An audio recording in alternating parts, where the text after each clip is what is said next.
श्री कृष्ण गोविंद हरे मुरारे, हे नाथ नारायण वासुदेवा। जीवे पिबस्वामृतमेतदेव, गोविंद दामोदर माधवेति। गोविंद दामोदर माधवेति।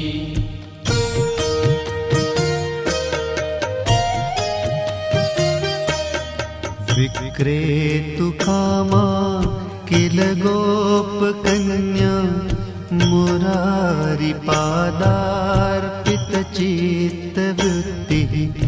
दध्यादिकं मोहवशाद्वोचत्, गोविन्द दामोदर